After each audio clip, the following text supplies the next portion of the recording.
Ok. Dá para escutar bem, sim? Ótimo. Ok. Hoje a gente vai ver o começo de uma resposta sobre uma pergunta muito comum, que todo mundo já teve alguma vez na vida. Muita gente encontra a resposta, alguns nem buscaram a resposta. Mas hoje a gente vai ver bem detalhado a brilhante explicação e a resposta, o começo da resposta do Rebbe sobre esse assunto. A pergunta é: qual é a prova que Deus existe? Como a gente pode provar que Hashem existe? A gente vai ver hoje o começo da resposta, a gente vai separar isso em três, para ter a imagem completa. Eu estou enfatizando isso só para a gente poder não parar por aqui. Hoje a gente vai ver uma parte, mas a gente tem que continuar ainda para ter uma imagem completa de toda a explicação. Antes da gente tentar responder essa pergunta, vamos analisar a própria pergunta. Sim? O que pode ser considerado uma prova? Como a gente prova que algo existe? Então vamos trazer alguns exemplos. O primeiro exemplo, ele traz o exemplo de um cego. A cor existe para o cego? Ele não pode ver a cor. Sim? Mas não é porque ele não vê a cor que ela deixa de existir. Sim? Isso que cor é algo existente é um fato estabelecido por outras pessoas que têm visão. Sim? Então o cego, ele acredita e confia em que outras pessoas conseguem ver a cor, mesmo que ele não tenha essa experiência. Sim? Outro exemplo para isso é a eletricidade. Sim? Quando a gente acende uma luz, a gente pode ver a eletricidade? A resposta é não. Sim? A gente vê o efeito da eletricidade. Sim? Ou, por exemplo, a gravidade. Quando um objeto cai, a gente consegue ver e sentir a gravidade. A gente vê o efeito da gravidade. Todo mundo concorda que tem gravidade. Sim, isso é uma coisa indiscutível. Um fato da natureza indiscutível. Porque a gente vê o efeito da gravidade. A gente vê que as coisas caem. Sim? Mas a gente não vê a gravidade. Então, a prova da existência de qualquer outra coisa não significa necessariamente que a gente possa sentir essa coisa. Sim? E sim, ela existe porque a gente percebe o efeito. Ou no caso do homem cego, a gente acredita em que outras pessoas conseguem ver. Hashem, a gente crê que ele não possui corpo, ou qualquer outra... Não tem corpo, Hashem. Ele está em todo lugar, e ele, Hashem, é o que criou o tempo, o espaço. Então, por definição, a gente não pode transcrever qualquer descrição física de Hashem. Por definição, o homem, na verdade, ele não pode ver Hashem. A gente tem que ver Hashem. Mas a gente pode provar a existência dele. Sim? A gente pode confiar nos efeitos ou em outras pessoas que viram o seu efeito. Na verdade, é sim possível provar a existência de Hashem de duas maneiras. Primeiro, a gente verificando se alguém testemunhou algo divino, sim? Ou vendo os efeitos de Hashem. Agora, eu quero separar... a gente vai estudar essa semana 2 vezes, semana que vem mais 2 vezes, mas eu quero separar esse assunto em 3. Porque tem 3 tipos de provar a existência de Hashem. 3 tipos de provas. Existe uma prova que eu vou chamar de tradicional, já vou explicar porquê. Outra prova filosófica. E outra prova histórica. Eu vou explicar, mas hoje vamos estudar mais sobre a prova tradicional. Sim? Pela tradição, como a gente consegue provar que Hashem existe, que Deus existe. E mais pra frente, sim, na quinta-feira, depois semana que vem, na terça ou na segunda, vamos ver, a gente pode ver a prova histórica que Hashem existe. Em um tribunal, a prova mais forte que algo aconteceu, sim, algo existiu, é a declaração de uma testemunha. Sim, se alguém vem e testemunha em algo que ele viu, então é a maior prova que existe. Você tem como comparar algo que alguém viu a algo que alguém ouviu. Qualquer fato histórico é comprovado por aqueles que testemunharam, né, e registraram um evento, o que aconteceu. Então, quanto mais testemunhas tem, mais confiável é o fato. Um dos dias mais festivos e celebrados no calendário judaico, qual é? Pesach, sim? Pesach é um dos mais conhecidos. Nas noites do Seder, os judeus do mundo inteiro reúnem a família, sentam numa mesa para relembrar o êxodo do Egito, da Galut Mitzrayim, sim? E tem um monte de rituais que a gente faz. A gente tem Haggadah, a gente come matzah, que é o pão ázimo, sei lá, pão da aflição. A gente tem vários costumes nessa noite, sim? Mesmo que tenham vários costumes diferentes, em alguns detalhes, mas a história básica do Êxodo permanece a mesma, sim? Os judeus em qualquer lugar do mundo, sim? Estados Unidos, Bombay, Alemanha, Brasil, Argentina, todo mundo relata a mesma história, sim? Você pergunta a qualquer Yehudi, sim? Quantas pragas foram do Egito? A resposta vai ser 10, sim? Se alguém me falar que é 11, vai ser ridículo, sim? Vai ser corrigido na hora. Não só pelo detalhe histórico, conforme está apresentado na Torá, mas basicamente porque todo mundo no mundo inteiro faz o Seder. A gente fala que são 10 pragas e não 11, sim? A gente tem até o costume de derramar um copo de vinho, né, e vai jogando em cada praga. Assim a gente conta, a gente vai mencionando as pragas. Então, se fosse 11, todo mundo ia lembrar. Mas não, foram 10. Sim?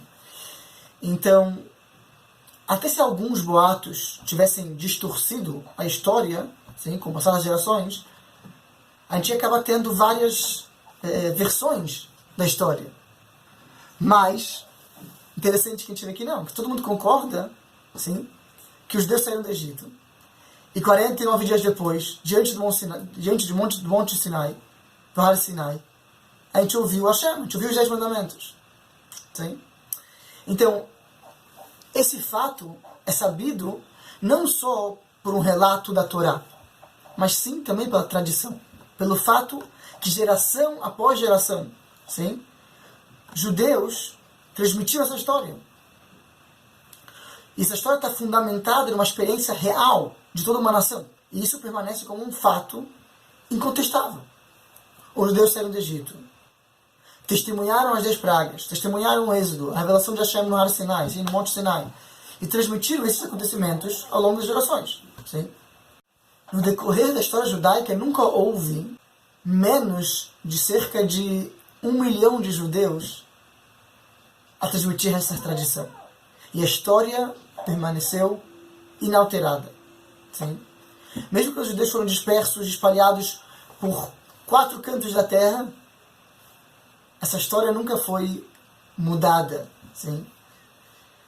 No Sinai, no Monte Sinai, 600 mil homens, entre 20 a 60 anos, sim, além de mulheres e crianças, num total de aproximadamente 3 milhões de pessoas, ouviram os 10 mandamentos do próprio Deus. Sim? Esse evento do Har Sinai, da entrega da Torá, é um evento registrado na Torá e ao mesmo tempo testemunhado pela história. Sim? Seria totalmente não científico duvidar desse evento. Sim? É importante enfatizar,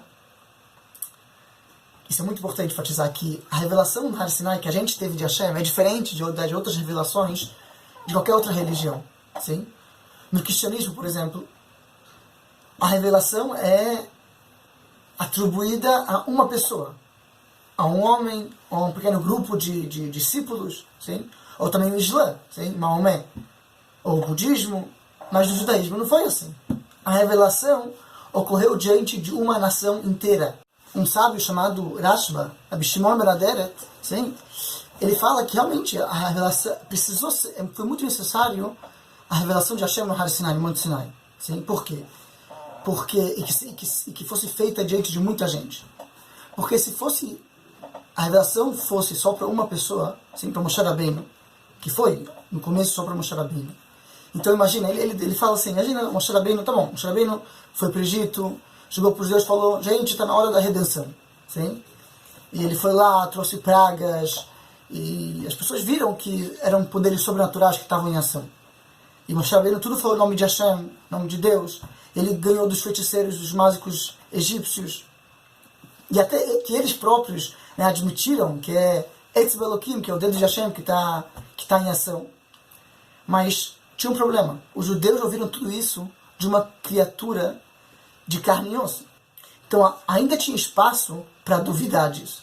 Principalmente numa geração posterior. Sim? As pessoas vão falar, mas calma aí, quem disse que é verdade? Sim? Mesmo depois que as pragas de Moshe Rabbeinu abriu o mar e tudo, mas ainda eles ouviram isso de alguém de carne e osso. Não viram do próprio Deus. Tendo uma nação inteira como testemunha, sim, que Hashem no Har Sinai se revelou e entregou os 10 mandamentos. Sim.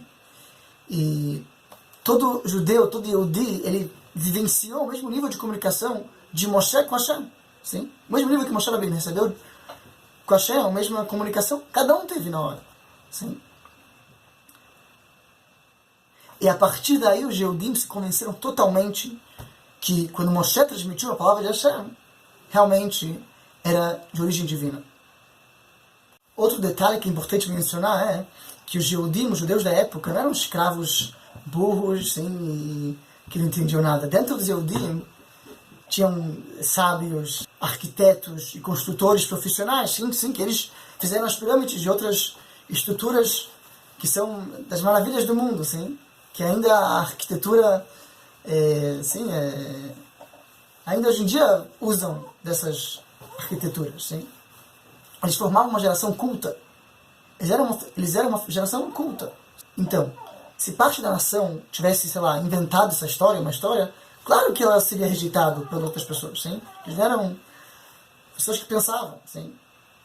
E contudo, o êxodo, a revelação no Har Sinai, tudo permaneceu fatos históricos inegáveis. Dito antes, sim, a testemunhas é a prova de maior peso no tribunal, sim? Então imagina se a testemunha é uma nação inteira, como a nossa testemunha, sim, que estava no Har Sinai. É óbvio que é a maior prova que tem da existência de Hashem. Mesmo que a gente não possa ver Hashem, seria igual o cego, ele não consegue ver cores, sim? Mas nossos ancestrais testemunharam a revelação no Har Sinai e transmitiram esse fato como tradição, oral, escrita, sim? Por isso que na hora dos 10 mandamentos, o primeiro mandamento, sim, que Hashem fala o seguinte: eu sou Hashem, teu Deus, que tirou da terra do Egito. Sim? Porque Hashem não falou, eu sou Hashem, que criou o mundo, que criou o céu e a terra. Sim? A criação do mundo é um fenômeno muito mais complexo do que tirar do Egito. Sim?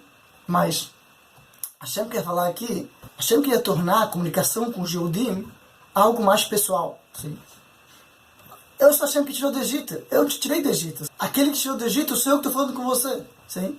Então, automaticamente, os Bnei Israel, os judeus, não precisam mais de provas filosóficas que existe Hashem. Eles viram com os próprios olhos. Com os próprios olhos, viram isso.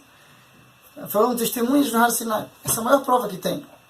Só para terminar, isso não está na carta de Rebbe, mas é interessante que a prece mais conhecida no judaísmo, o que é o Shema? O Shema Israel. No Sefer Torah ou no Mezuzah, a gente pode ver que a letra Shema, a terceira letra é Ain. Sim?